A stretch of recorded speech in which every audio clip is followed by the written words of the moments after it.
Ready start. यह अच्छा है कि अमेरिका से भारत लाए गए मुंबई हमले के गुनहगार तहव्वुर हुसैन राणा की सुनवाई में तारीख पर तारीख का सिलसिला कायम नहीं होगा। इसका कारण यह है कि उसका मामला भारतीय नागरिक सुरक्षा संहिता के तहत सुना जाएगा, जिसमें मुकदमे के त्वरित निपटारे के विशेष उपाय किए गए हैं।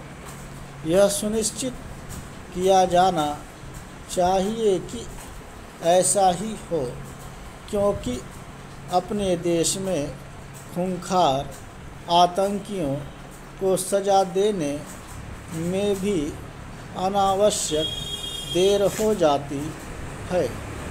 अब जब सारे देश की नज़रें इस पर हैं कि राणा को कब क्या सज़ा मिलती है, तब यह ठीक नहीं कि उसके प्रत्यर्पण को लेकर राजनीतिक दलों में अनावश्यक बयानबाजी शुरू हो गई है।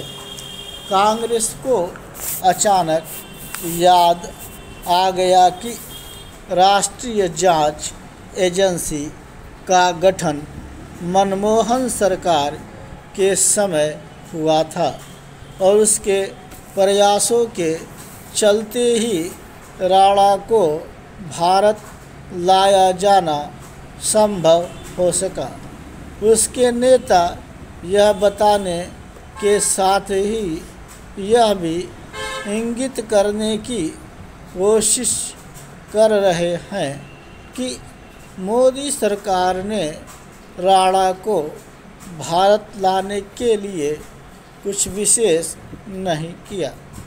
हैरानी नहीं कि उसके जवाब में उसे भाजपा से यह सुनने को मिल रहा है कि कांग्रेस के नेतृत्व वाली संप्रग सरकार ने आतंकवाद के प्रति ढुलमुल रवैया अपना रखा था।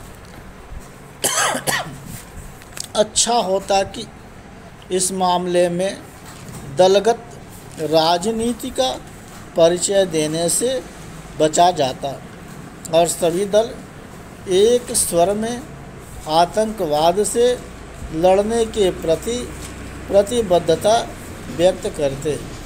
कांग्रेस को यह आभास होता तो बेहतर कि उसने एक ऐसे मुद्दे को छेड़ दिया जिस पर वही कटघरे में खड़ी दिखेगी।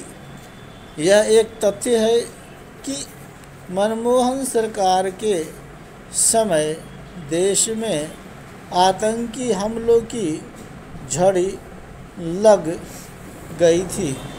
मुंबई हमले के दौरान ही यह साफ हो गया था कि आतंकी पाकिस्तान से आए हैं और उन्हें वहीं से निर्देशित किया जा रहा है, लेकिन भारत सरकार ने उसके खिलाफ वैसी कोई कार्रवाई नहीं की जैसा अपेक्षित ही नहीं आवश्यक थी। इसकी पुष्टि तब भी हुई थी जब अमेरिका के पूर्व राष्ट्रपति बराक ओबामा ने अपनी पुस्तक में लिखा कि भारतीय प्रधानमंत्री पाकिस्तान के खिलाफ कोई कार्रवाई नहीं करना चाहते थे। पाकिस्तान प्रेरित और प्रायोजित आतंकवाद के प्रति संप्रग सरकार के नरम रवैये से तब भारत की छवि एक ऐसे देश की बन गई थी जो आतंक से लड़ने को तैयार नहीं। इस छवि ने भारत का नुकसान तो किया ही पाकिस्तान का दुस्साहस भी बढ़ाया, क्योंकि पाकिस्तान भारत के लिए अब भी एक खतरा बना हुआ है। इसलिए उससे न केवल सावधान रहा जाना चाहिए, बल्कि देश के राजनीतिक वर्ग को उसकी आतंकी हरकतों के खिलाफ एकमत भी दिखना चाहिए। इससे बुरी बात और कोई नहीं हो सकती कि आतंक से लड़ाई में राजनीतिक संकीर्णता का प्रदर्शन किया जाए।